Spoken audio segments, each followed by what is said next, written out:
Well, good evening, folks.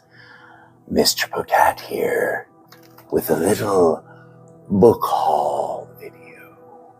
I've been saving these books up for months. Let's go through some of the thrifted books first, shall we? First, we have A Grief Observed by C.S. Lewis. Apparently, this was originally written under a pseudonym at behest of Lewis himself, and it was only after his passing that they published it under his actual name.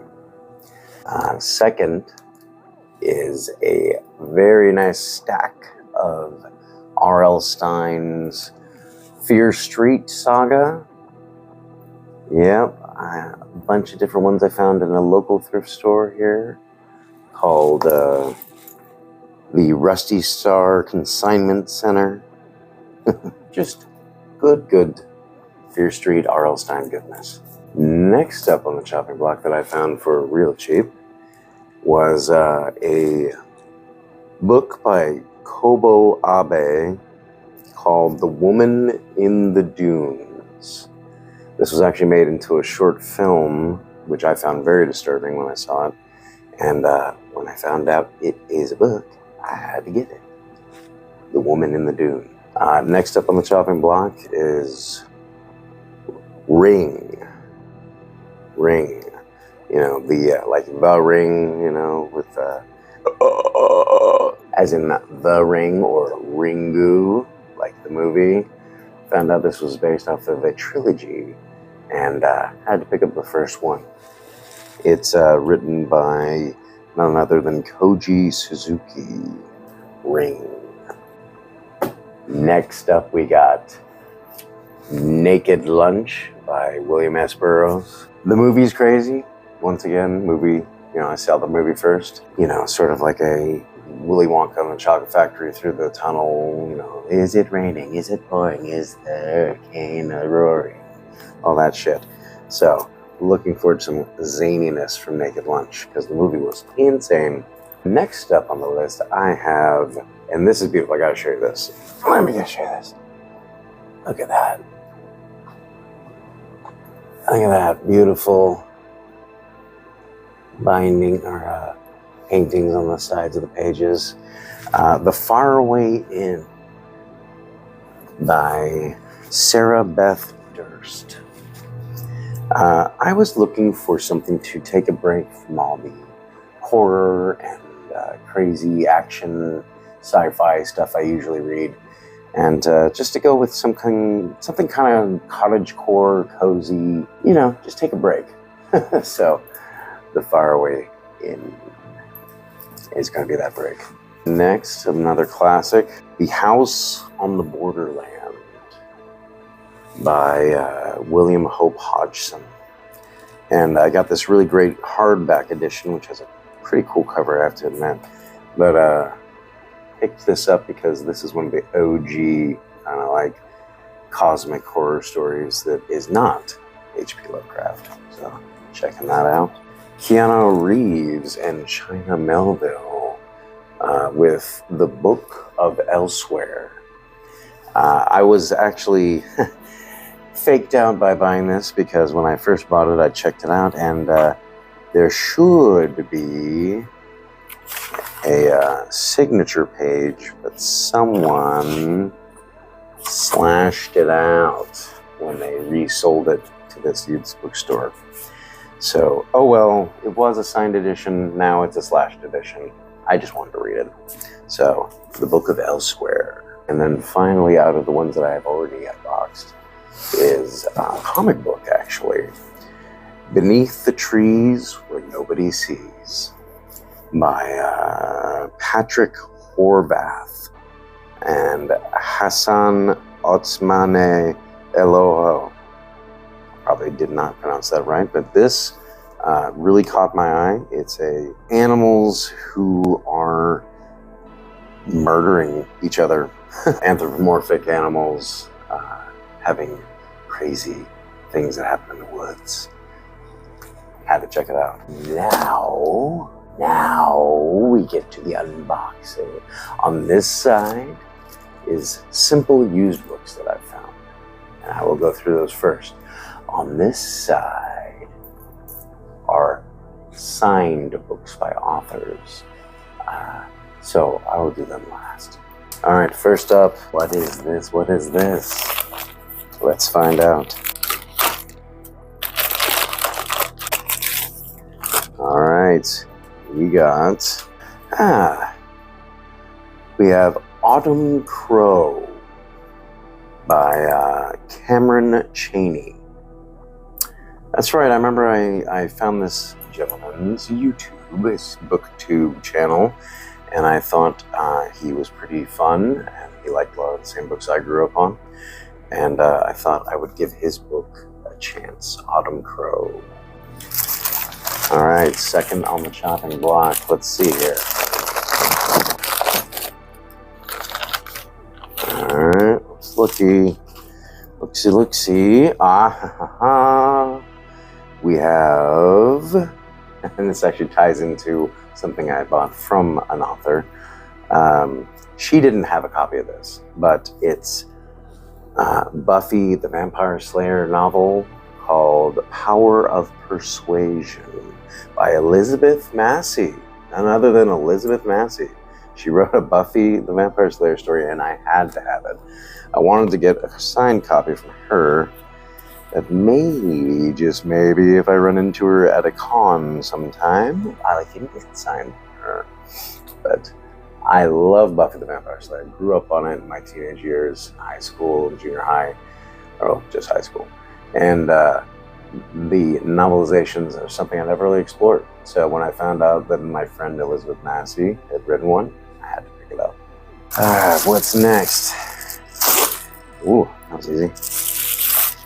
And we got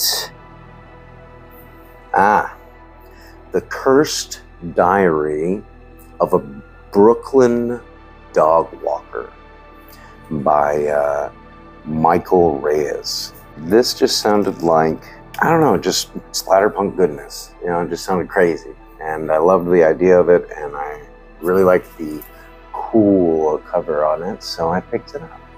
Next.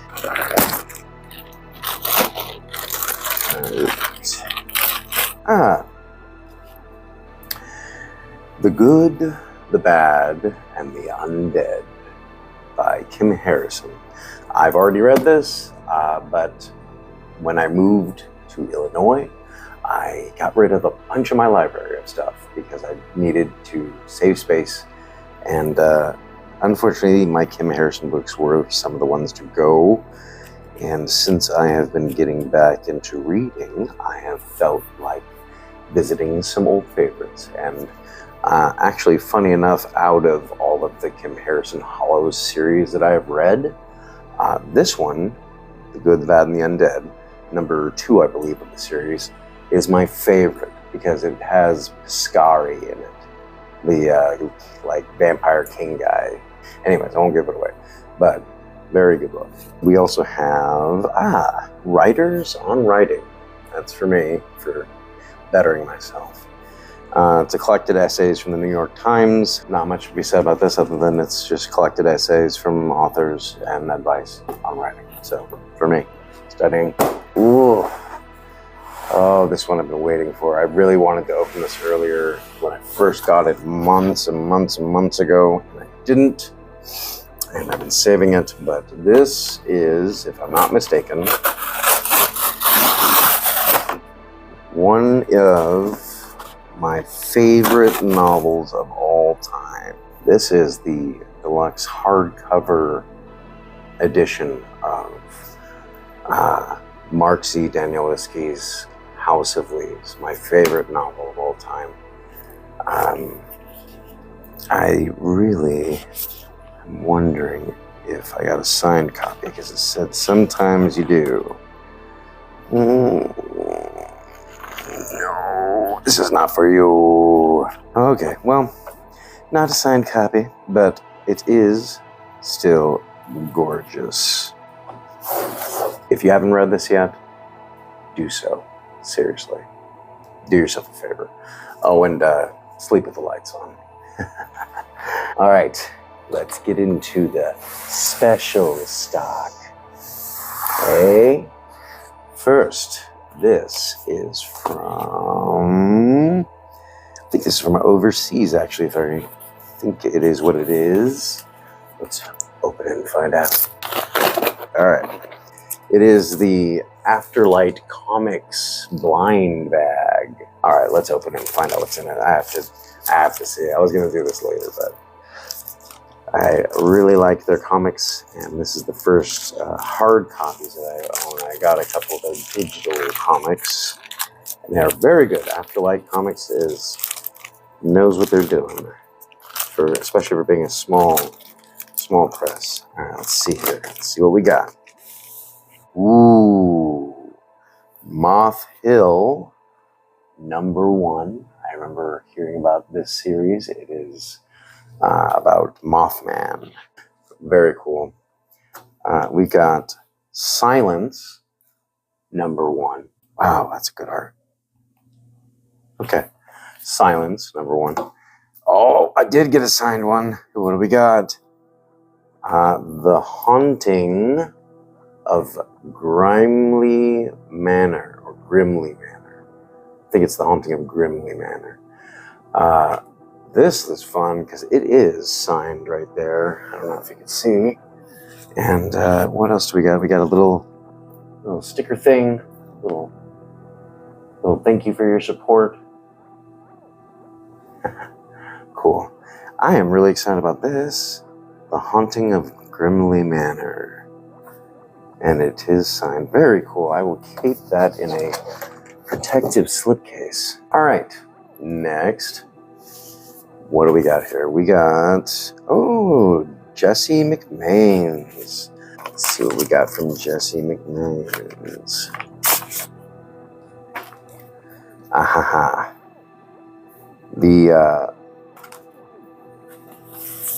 Her novel or collection, The Loneliest Show on Earth. Oh, she signed it for me. May all your days be circus days. Oh. Thanks, Jessie. Oh, this is going to be cool. I can't wait to read this. She's a prolific poet. Absolutely inspiring. And I'm so glad to call her my friend. I am so glad I could support you, Jessie. Thank you. And for all the cool stuff that came with it, we got some bookmark type stuff. And we got another little poem book. Here we go.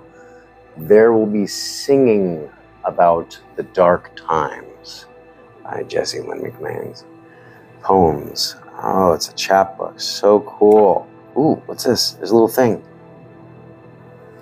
There Will Be Singing About the Dark Times. Redeem at Bandcamp. Oh, it's a Bandcamp code. How neat. Oh, I dig it. I dig it, Jessie. Very cool little care package from Jessie Lynn McMains. Thank you, Jessie. All right, next we got, this must be Starline from the SFPA, the Science Fiction, Fantasy, and Poetry Association.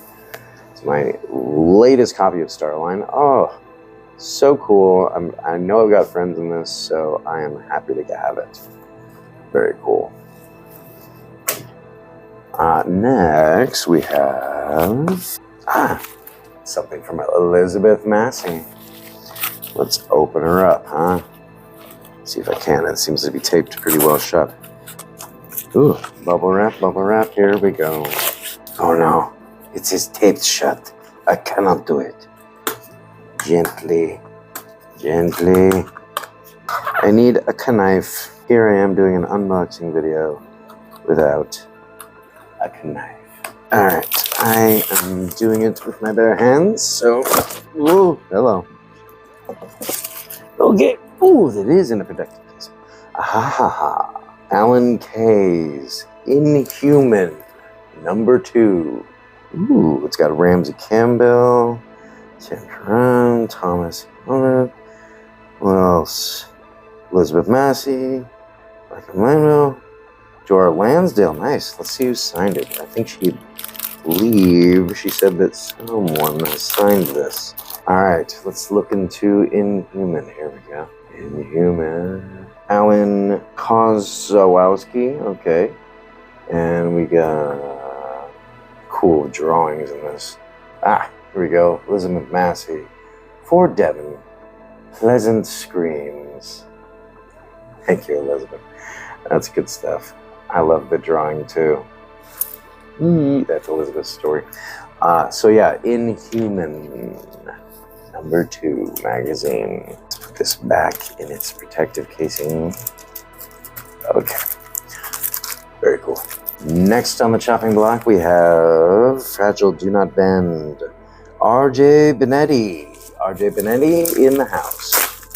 Let's see, what did we get? Ooh, we got almost so much stuff. So much stuff. It's falling everywhere.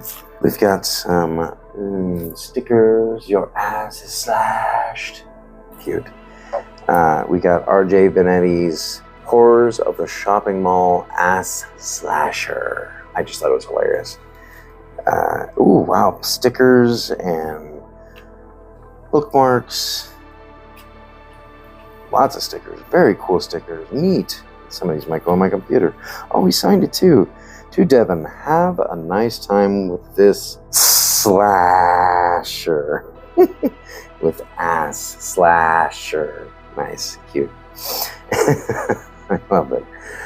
We also have RJ Beneti's Very Violent Ghosts. Very cool. Also some more stickers and different type of swag in here. Very cool. I'll show you some of the stickers. I'm digging it. Very cool. With the ass slasher and Very Violent Ghosts. Digging it. Oh, here's something that I didn't see that came out of that box from RJ Beneti. Let me get a little closer. It is a tiny ghost. A tiny ghost. And I love it. I love my tiny ghost friend. It's going to go on my desk next to my computer. Tiny ghost friend for my computer. Thank you, RJ Beneti. Next, we have a very reflective package from Sumiko Saulson. Duality. Shots fired from Uranus. Pretty cool. Oh, that's fun. Hey, Devin, keep writing the good shit and can't let away any crappy life get you down. Nice. Thank you for the support, Devin. I hope these shitty muses give you Valve. Devin, may these crappy little verses remind you that everyone has a little bit of good in them, even if it's just that they're full of shit. Oh, very cool. These are fun. Thank you. Dance of the Necromance by Sumiko Saulson. I have been actually really looking forward to reading this. It's to Devin, a fellow poet and comrade in the struggle. It's true. It is true. And I really am looking forward to reading your poetry, Sumiko.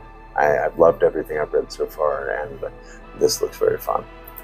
Thank you. And finally, we have the mystery box from Ghoulish Books. And I am going to have to figure out a way to open this without having a knife. Banning books only makes us scarier. Alright, let's get this open. I've got the sharpest thing I could find, which is a wood chisel, and I hope my Faja-in-law won't mind me using it.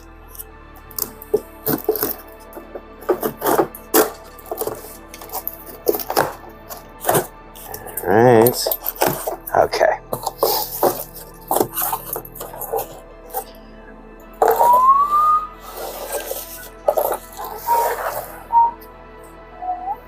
All the stuffing out.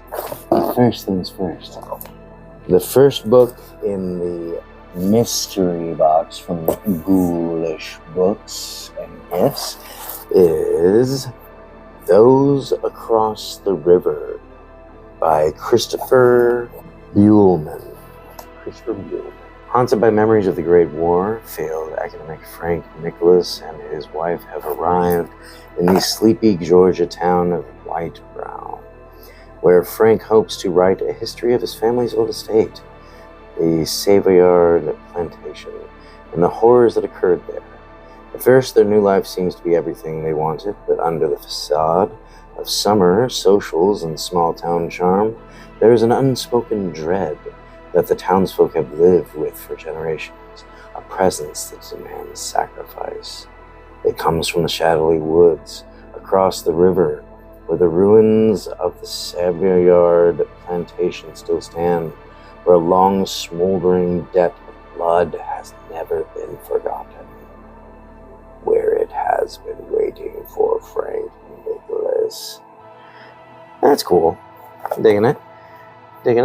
The Denizens by Brennan LaFaro, author of Slattery Falls. This looks fun. What's this about? A small southern town surrounded by a living cemetery was the last place Sam Everett expected to find himself after the sudden death of his wife. Desperate to get away from the city and its memories, Sam flees to the tight-knit community of Maylene's Hollow. Except the Hollow holds a secret. The town won't allow its dead to rest. Forced to wander the earth for hundreds of years, the denizens of the woods have had enough. With the help of the mysterious widow, who may also be a murderer, the town's matriarch, who seems to possess magical abilities, and an ornery giant who believes the dead may be right to rebel, Sam must learn to let go of the dead in order to truly live. That's fun. I like that. Next we got Home Before Dark by Riley Sager. That looks fun. Let's see what this is about. 25 years ago, Maggie Holt and her parents, Ewan and Jess, moved into Bainbury Hall, a rambling Victorian estate in the Vermont woods. 3 weeks later, they fled in the dead of night, an ordeal Ewan later recounted in a nonfiction book titled House of Horrors. His horror memoir is of ghostly happenings and encounters with the malevolent spirits became a worldwide phenomenon, rivaling the Amityville Horror in popularity and skepticism. Today, Maggie is a restorer of old homes and was too young to remember any of the events mentioned in their father's book. But she also doesn't believe a word of it. Ghosts, after all, don't exist. When Maggie inherits Bainbury Hall after her father's death, she returns to renovate the place to prepare it for the sale. However, the homecoming is anything but warm. People from the past, chronicled in House of Horrors, lurk in the shadows.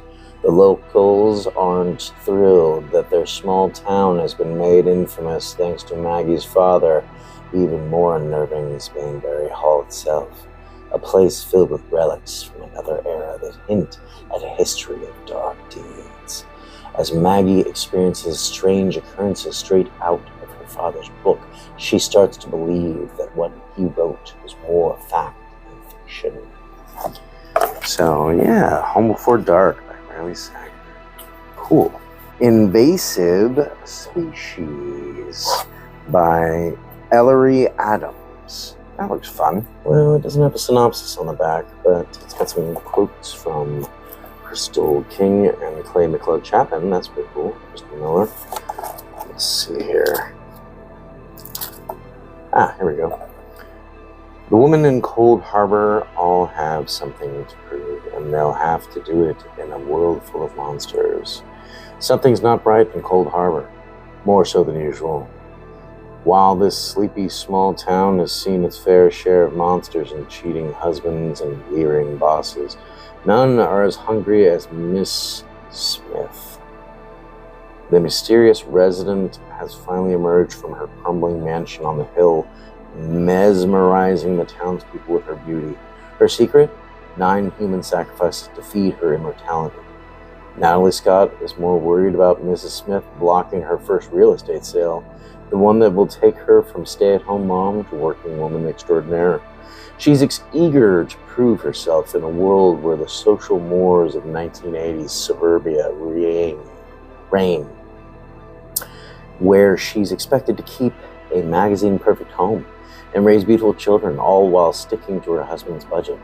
Natalie's 2 best friends are facing their own demons, and Mrs. Smith and her deep, dark woods are an easy scapegoat for everyone's problems. But Natalie's 12-year-old daughter, Jill, and her Icelandic housekeeper, Una, can sense something deeper at play. Armed with library books and a whole lot of grit, Jill and Una team up to save the town once and for all. But as the rest of Cold Harbor sinks into anger, fear, and jealousy, they'll have to confront the question, what does it really mean to be a monster? That looks fun. And the last one in my fun little box of surprises, the United States of Cryptids, a tour of American myths and monsters by J.W. Walker. Oh, this looks fun. I think this is actually non-fiction, maybe. Well, you know, Champ, Wamphophus, Whitehall Bigfoot, Silver Lake Serpent, Jersey Devil. That's cool. Snarly Yow, Gloucester Sea Serpent, Puckleagle, Dover Demon. Oh, wow, it's got a lot of stuff. Mothman. Wow, this got a lot of stuff. Cool. I am totally going to dig this. Fun for Devin to read. And that, folks, is the last of my book haul for the year of 2026. It took me quite a while to collect all those, so don't think I just blew a bunch of money at once. This was like literally 8 months worth of books that I've collected and just not shot. So I hope you enjoyed everything. To all the authors who sent me signed books, thank you very much. I appreciate them so much, and I will treasure them. And to all the books that I bought for cheap, just getting thrift shops and stuff, thank you too, because I can't wait to read you. All right, that's what I got going on.